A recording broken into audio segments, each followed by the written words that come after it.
Welcome back to Hot Flashes and Gold Topics, everybody. Colleen and I are so excited today because we have one of my favorite actresses on, and I just lived for Thursday nights. We have Joan Van Ark on, and you know her from Knots Landing as Valene Ewing. I certainly did. It's starting on Dallas and then on Knots Landing, which was my favorite, was Knots Landing. And I was so excited to have her here today and just talk about what she's doing and the possibility of a Ladies of Knots Landing tour. So I'd like to hear about that. And just she's just been telling us wonderful things, and I'm so excited. So welcome to the show today. Well, it's my pleasure, my honor to be here Yeah. with a threesome conversation here. Well, thank you so much for coming on. Bridget mentioned that there's some talk about a Ladies of Knots Landing with Michelle Lee and Donna Mills. Is that something in the works? Well, it has been, yes, because we've done a show down in Palm Springs, which is just a drive, 2-hour drive from where we all three are. And we did a kind of Q&A evening. First, we had clips of various favorite scenes of ours and favorite efforts. And they would show, a lot of the clips and have a sort of chit chat about what we've all been doing. And then there was a Q&A afterward. And the evening went so well that this place in Palm Springs, a nightclub, did it twice, and actually a total of 3 times, and brought us down there. And we had a great evening. And one of our producers for that event, a co-worker, kind of Harlan Bowl, a publicist, he thought what fun it would be to take this to various cities that would be interested and do a 2 or 3 night show in that particular city. And they're working on a schedule, but they won't start till 2023 because of all this lovely 2.5 years we've had, trying to survive the COVID epidemic, all of that. So we're holding off until like January, February-ish in 2023. But we three would be a part of that kind of an evening, kind of, I'd love to call it We're Not, KNOT, done yet. Oh, I love Because we're that. not. Yeah, I Yes. know. I love that. Donna's not crazy about it. So I don't know. I don't And know if Diva Donna will go for what Diva Joan, you've got 3 divas here. And so we're going to have to come to some conclusion. But I think that kind of says it all in one quick phrase, because we were besties during Knots, and we are even more besties right now. And I think that's kind of wonderful and rich that 3 women who worked together for many years, 14 years total. Donna wasn't in that whole time, and I was out 1 year, but it became a sorority of sorts, and it's only gotten richer in the time in between.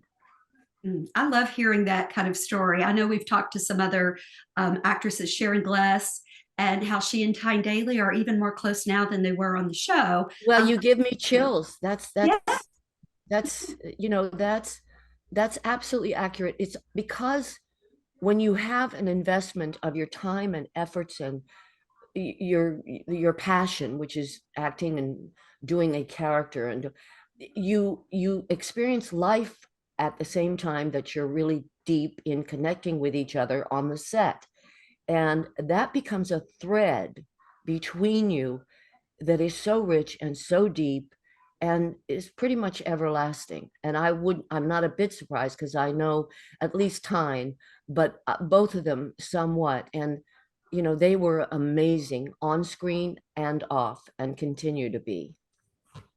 I wanted to go back, if we could, to the beginning, when there was talk of doing Dallas and then Knots Landing, and I saw something that said Knots Landing was actually supposed to be first.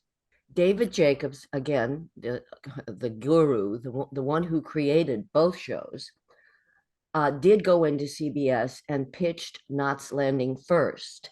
And CBS said, we love it, it's great, but we want something more glamorous. We want something more upscale, visually, furs, diamonds dripping off their, their neck, the necklace, and over the top a bit and glamorous. So David went home and back and whatever, and mulled it over and presented the idea for Dallas, which when they cast, Larry Hagman, come on, that's a home run right there.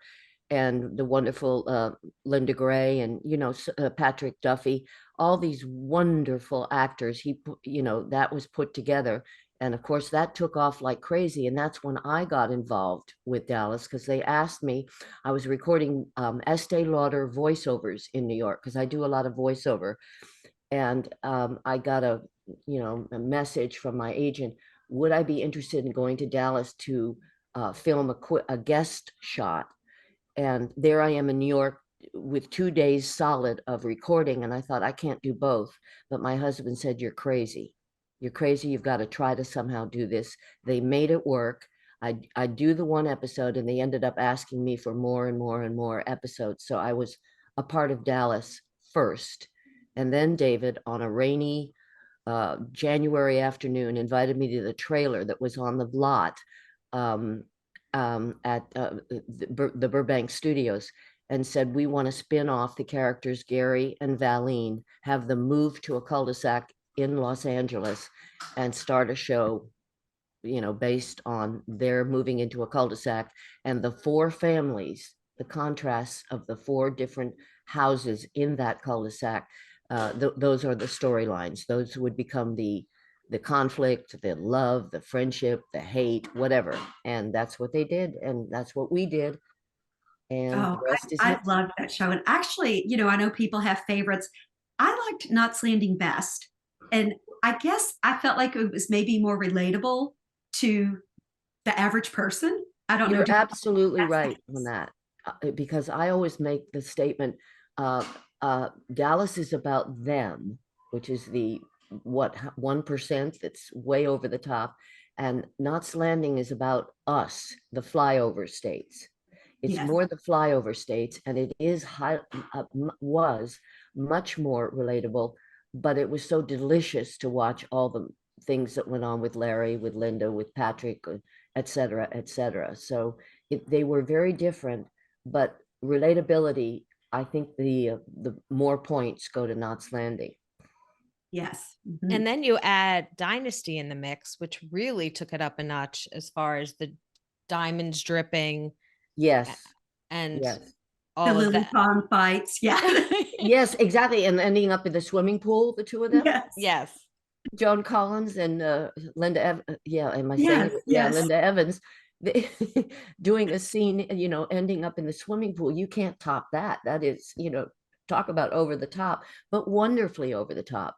Dallas and those two Dynasty were more similar and fun and glamorous and juicy, and Knots had pathos, humor, and reality, maybe. Yes, yeah, it did. And I know I was in college when we were in the thick of it. And that was our thing. Thursday night, do not come down and change. I lived in a sorority house. Don't change that channel. Everybody stop talking. And it was, so I saw you all the time. I saw you through losing your twins. I saw Oh, man, getting them yeah. back and everything. I just hit something in here. I hit a door stopper. Well, But I love hearing you say that, because that is exactly what I've heard so many times from both interviewers and fans, that Thursday night, whatever time it was in your time zone, 9 o'clock, 10 o'clock, shut up, quiet, we're all in front of the TV. I've heard that the loyalty of the Knots Landing fans is something to behold. And I value, appreciate, and am grateful for that, because people were hardcore when they were, for Knots Landing. But the same was true of Dallas, because when I would go back to New York and stay at the Plaza Hotel and record for 2 days for Estee Lauder, we couldn't record until I gave them the dirt, the latest, the scoop on Dallas. They were more interested in Dallas because that's New York. And that's yeah, more yeah. sophisticated, and it's not a flyover state by any means. It's its own world and its own country, and I love it. That's where I Mhm. was born, but still. You spent 14 years as Valene Ewing. What was it like creating a character that became almost like a part of you after that long of a period of time. It did, and it didn't. But I must say, you're accurate with. I would almost go through the gate. I would start my makeup at home, and I called it gate man makeup, so that when you go in, to park your car on the lot, um, I was sort of halfway there. But um, it was a gift, and something, because she was so, what's the word I want? Not dynamic, but just almost bipolar. But when she went into and towards something, she was goody two shoes. I didn't wear any of the glamorous clothes.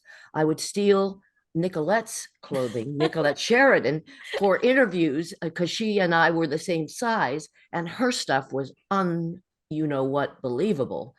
And I would borrow those for interviews I did, because I wanted to show that Joan wasn't that. But when I went into work at 5:30 or 6 in the morning, I was already going toward Valene, because I wanted to keep her vulnerable, with thin skin, so to speak, and feet on the ground in terms of wardrobe. I wanted her to be her own person.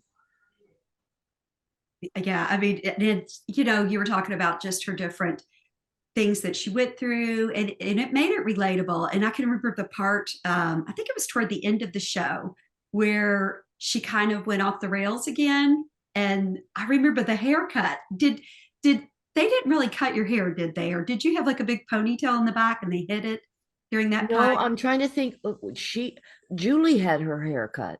I Oh, remember okay. Julie and I did a scene where um, we had a kitchen scene. Julie Harris, whom Uh-huh. I just wrote a text to Alec Baldwin Oh, this yeah. morning, because Alec, Joan, and Julie was like a love triangle on and off the set, like you can't believe. And Julie and I had one more kitchen scene. Most of the stuff with Valene was in a kitchen. If not hers, then it was Karen's. But I called Julie and I said, Julie, this scene, we've done this kind of a scene so many times. What can we do to make this special? And she said, well, we could cut my hair. I just had my hair cut. And so I thought, well, what a great idea. We would shampoo and do the whole scene with Julie getting this haircut. But I don't know that Valene, I had some terrible haircuts done during the thing. And I thought, I've seen photos of the various looks of Valene. And when that got that short kind of, it's more like a mullet in a way that I had. And I don't know if she was mullet friendly, but it just, I got to tell you, when I had some of those trims and they turned out that way, I literally didn't sleep overnight, because I thought, this is a sight gag. This is Oh. this is not what I had in mind. But you had to power through it, because I never wore a wig, and I'm not going to say who did and who didn't, but I never wore a wig, and I don't in life even. I want to be me. I Mhm. don't know why. When I'm Joan, especially, but even for a character that would be a real character, I will shave my head if that's what it takes to deliver the character. But most times I want the what's the word, the versatility of longer hair, so I can wear the ponytail when I'm Joan Marshall, my married name, Mhm. or be Joan Van Ark when I have to be on camera. Mhm. And you mentioned Julie Harris, and I find that so interesting that you interviewed her when you were younger, like in high school. Oh, yes, in Denver. I grew up in Boulder, Colorado.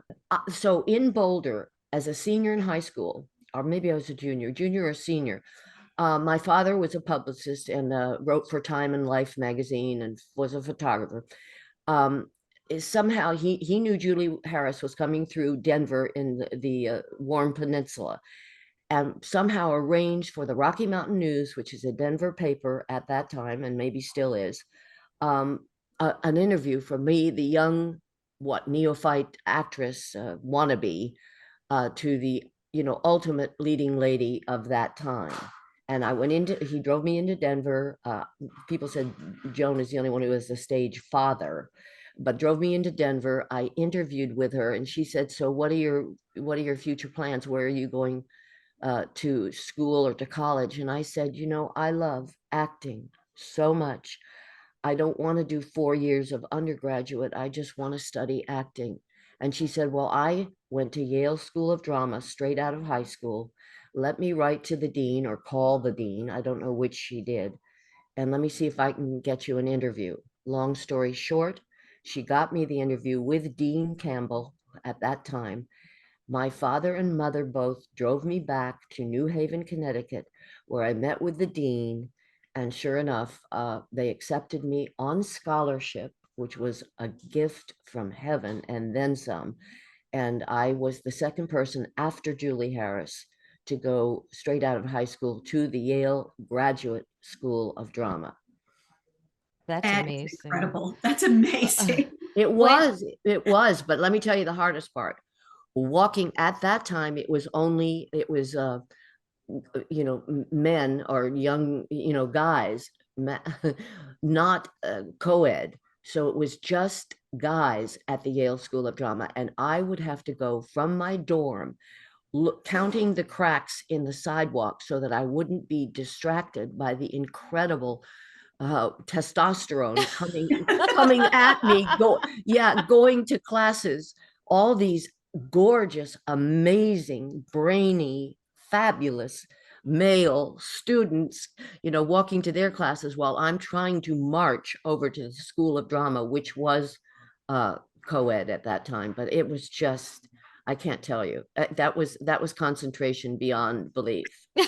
That would have and been very difficult for me as a 16-year-old. Yes, exactly. And try to stay focused, breathe deeply, the whole thing. It was a test every morning, but it got me wide awake and ready for class. That's for sure. now your husband was your high school sweetheart, correct? Exactly. Yes. So And you already were madly in love by that point. well, I was, but I also dated, we both, I'm sure, had others, but in high school we were in the same speech class. He was 1 year ahead of me. He says when he saw me walk down the hallway in that blue dress. I never have worn blue in my life. There are a couple colors I stay away from. And he said, when I saw you in that blue dress walking toward me and then past me, he said, I knew I had to, connect with you somehow. But yes, at 14 is when we sort of started dating. And then I went back to Yale and, there were others there. And it didn't, in fact, one of the boyfriends was Doug Hershey of Hershey's chocolates. Oh my goodness. Oh, Yeah, I think it's in Pennsylvania. I don't know It where is. I've been to Hershey. Yeah. yes, Hershey Okay, Park. okay. So that Yeah. was his family, and he was what, second generation or whatever the heck. And he did. I dated him while I was at Yale, and because he was at Yale, of course. But we both had different girlfriend, boyfriend, whatever, but we went back and forth. And then was asked to go to London to do Barefoot in the Park, which Mike Nichols had directed me in, because Marlo Thomas, who was currently opened with playing Corey Bratter, the female lead, she broke her ankle or some crazy accident happened, like during rehearsal or maybe during performance. But bottom line is, I went back for about a month to not back, I went over the pond to London and played Corey Bratter, the female lead, for about a month in London. And my husband was stationed at Spangdahlem Air Force Base in Germany. And he said, before you go home back to New York and then Colorado, you got to just come visit. I never got out of there as Joan Van Ark. I got out of there as Joan. No, I got out of there. His real name is John Marsilio. He's Italian. Ah, so He are we. changed it. Yes, he changed it to John Marshall because he became an anchor and a reporter out here for NBC News and several of the local stations. So he has a history here, and he's the one with the golden mics and the Emmys and all the trophies that are on top of our TV. He was a class act, and Oh, he's wow. he's since retired, but he's the one that is grounded while I've got, he says, bubbles coming over my head. But you've been nominated, for several things. I mean, you were nominated for directing. Is that right? Oh, I was, and you just gave me chills with that. I guess I'm really vulnerable today, but Um, yes, I was nominated for a special on homelessness. Women, she sought shelter and help when she thought it was getting dangerous with OJ. And Mm. I did a whole documentary on that and was nominated for a local Emmy. Oh, And it was that is incredible. What important work that is too. that is because there are things I get politically. I stay very far away from commenting. I don't go on the internet. I don't have any social media. I don't like, I don't know what the minutia that can be dangerous, that is very negative about me out there, whatever. It's just, it throws me too much. I want to stay focused on the positivity and the work and the actress part and let the rest of it be somewhat more private. Yeah. Mhm. You also have a love of the theater, and you're Tony Oh, nominated as well for being in, you were in the School of Wives, correct? School for Wives School with for Brian Wives. Bedford, who did get the Tony the year that I was nominated as well for Best Supporting Actress. Um, that was an amazing, he taught me more in the time we spent together on the show than I could ever learn at the, and I'm respecting it and loving it, but at the Yale School of Drama, that was one thing. But working alongside of an actor of Brian Bedford's caliber Mhm. was its own learning place, right there. That was like my college almost. And And when I think back to all the acting you've done and how you got started in theater as well, and in what you've continued to do, um, you were with Ted Shackelford as Gary Ewing, and you guys met on Wonder Woman, or did you meet before you were both in Wonder Woman? We worked on Wonder Woman in the silliest, goofiest. Somehow I thought it was a back and forth that was really fun to do, but there he was opposite me and dressed in something that looked like a white condom. I don't know what, I can't remember exactly what his character was, but I always remember looking at him and thinking he's dressed like a condom because it was white from top to toe with a kind of collar. It was just insane. But we worked very intensely on that, and it was silly with Linda Carter, bless her heart, and gorgeous Linda. But it was touch and go, and we both survived it. And sure enough, there he was sitting at the table when we went to do our first read through of the pilot episode of Knots Landing, and there he was across the table. I couldn't believe it. It was fate. It was meant to be.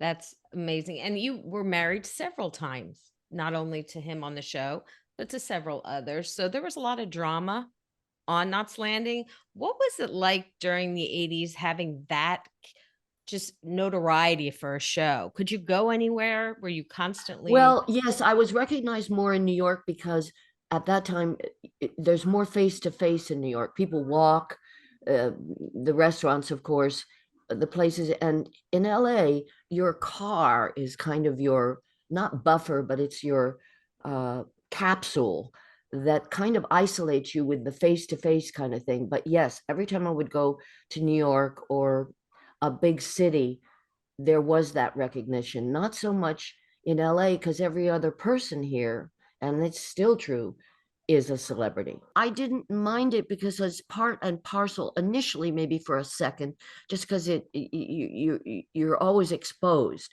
But my daughter had a big problem with it. My daughter, you know, if she would go back to New York with me on any trip, or if she was with me and there was all this hullabaloo, this would rattle her a bit. And I didn't like that. And I see why good parents out here in LA, celebrities, are very protective, and rightly so, of their children's healthy isolation from some of the mania that can happen that comes with celebrity.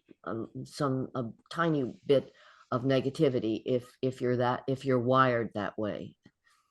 Yeah, I think that would be really difficult. And you see, it seems like paparazzi and different media types are just so tough on children. They And I are, think that yeah, they it's don't understand. And how could they and how would they? Right.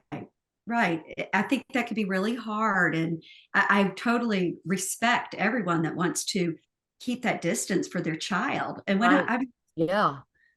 it's Ryan great. Reynolds was on an interview a couple nights ago. I think it was might have been the Tonight Show, one of the major talk shows, and he sort of touched on that because he's so classy and wonderful. But that is an issue, quite especially with someone front and center as he is and his wife. You just have to watch out and be gentle, but maybe not so gentle sometimes. I know Alec has gotten aggressive simply because he's kind of like a, a wonderful dog that kind of takes on the attack because he's looking to keep it okay and private where it needs to be. And he certainly was so front and center for, and still is in different ways. God bless him. But Yeah. what a Yeah. horrible, horrible thing. And I send my love and my heart to him for strength because that has to be the worst nightmare in the world. Oh, that has to be what happened to him. That, Yes. Yes. because that's probably not, how would he know? And that's not his intention. Whatever Hello. happened, Hello. it's not his God intention. bless you. God Yeah, bless. Yeah. it's not. So, and I get it, when you're a parent and I'm a parent, Colleen's a parent, your mama bear, your papa bear comes out. If someone's, that just instinct kicks in, if someone's doing something to your child, you want to protect your child. So, Absolutely. It's in your DNA, it's in the tissue of yeah, who you are as a parent. And that's 1000% correct. It yes, really, yeah. really is. And they don't fully understand. And sometimes neither do I, but it's the way it is. And it's part and parcel of what we do, a lot of us out here in LA. And that's it.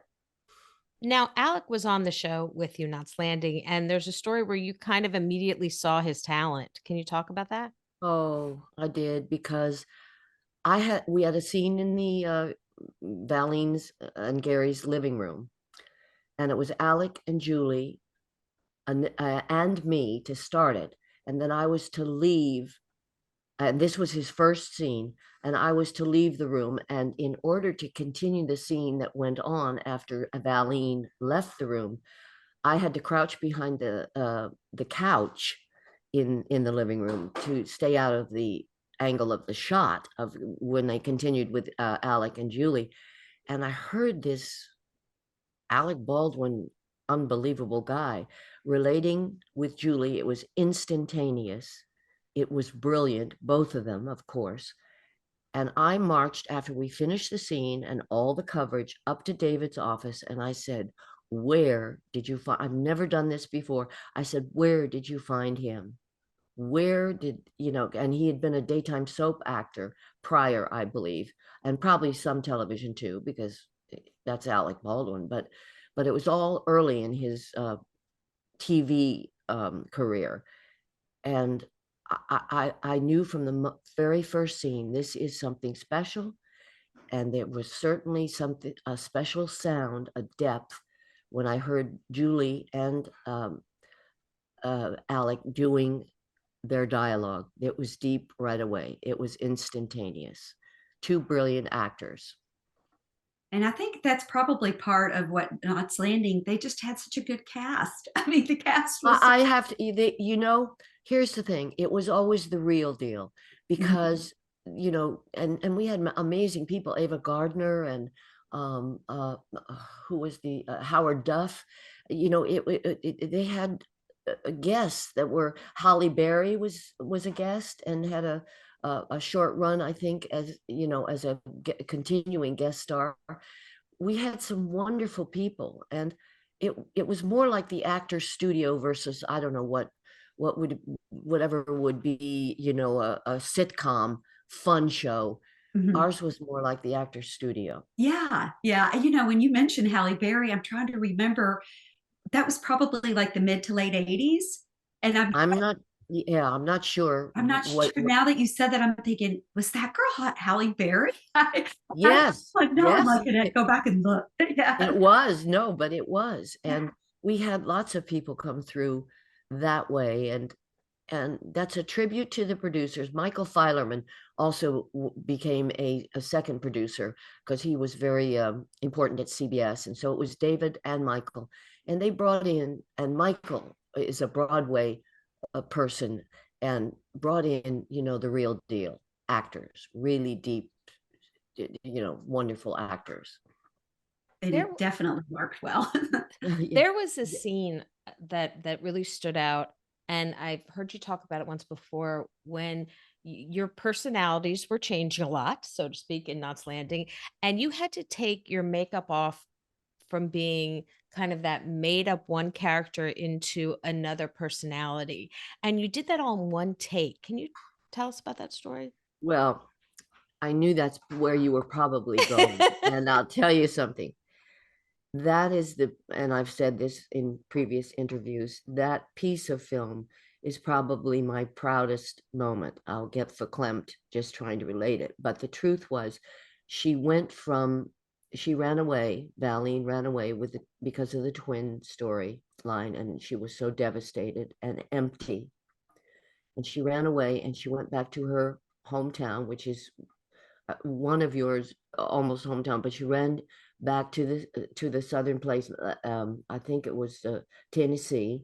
I Mhm. know it was, and she went back and she went to a bar, and the guys got a little aggressive with her, or whatever. She had makeup on because she was trying to look and like more like Abby, more flashy, totally not vintage Valene by any means. And she wakes up in this motel and walks into the bathroom and sees her face, which is smudged eye makeup and tousled, blonde, long, curly, very different from Valene, a whole face she didn't really know.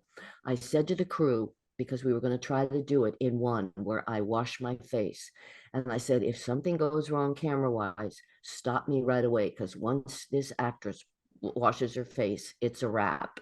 Because it would take so much time to get all the makeup and the look back. And we couldn't take that kind of time. We had one false start, and then we went back and they stopped me. And I went back to the bed, lying down, and they see her waking up, groggy and hungover, and walking into the bathroom. And it went straight through the second time. And I was so uh, there, so on it. It does get me verklempt. Um, I felt it was real, and I'm very hard on myself. I want it right. Go big or go home. And it happened, and it went through, and it went without a stop, and it was 5 minutes. And at the end of it, we did the Mary Tyler Moore circle hug, which was hair, makeup, the cameraman who was operating, and the director of photography, all of us in a huddle hugging, because we knew it was special. And the biggest step was CBS allowing a 5 minute take, because way back then you cut fast and didn't want the audience to have to think too much about whatever and keep it moving. And it's even more so now post COVID. The scenes are edited at a rhythm that it gives you whiplash. But that scene, they kept it as the 5 minutes that it actually took to do that. And I am so proud of that. And most of all, I love it because it was a team. This does make me really verklempt, but it was a team effort. And that's big, big in my book. Yeah. I mean, you can almost feel like when you were talking about it, the emotions of all the people in there that were getting that together, all the group that the crew that tried to, got this scene together and it worked. Thank you. Exactly correct. Because there's a vibe on a set that if everybody's in sync, it's like nothing else.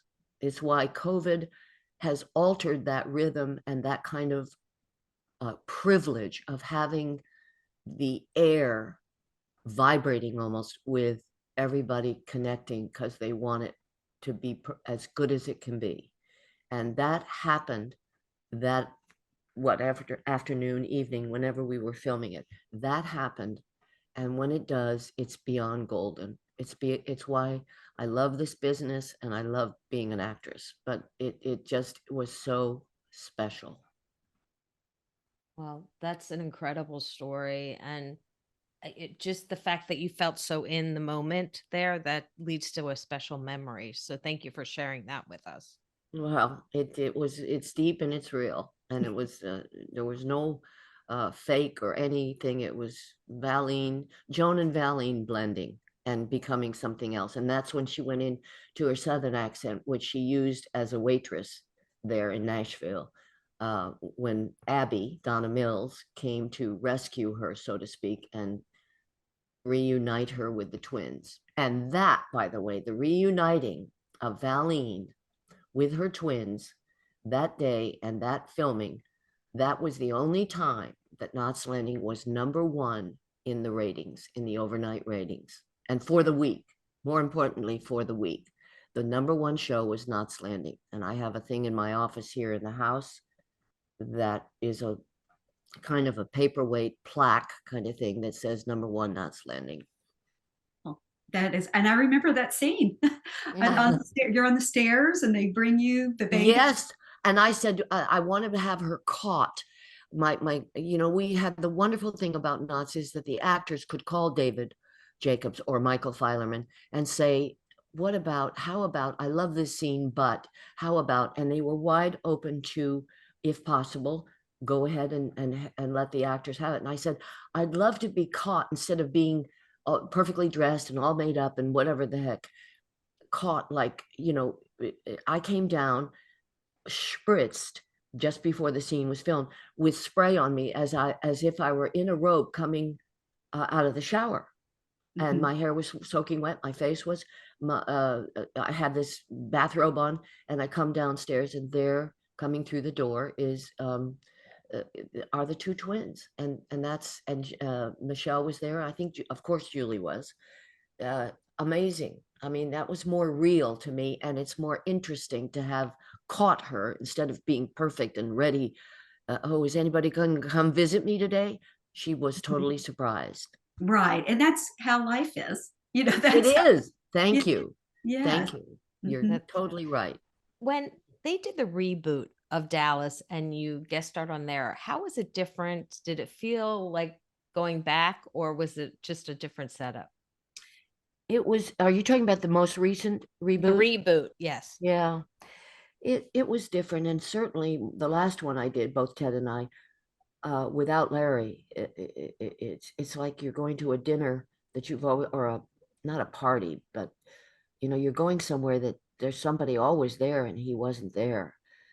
And Patrick rightly assumed the position of the leadership because they were joined at the hip anyway. They were pranksters and jokesters, and Linda, Patrick, and Larry were like a trio on the set, like nothing else.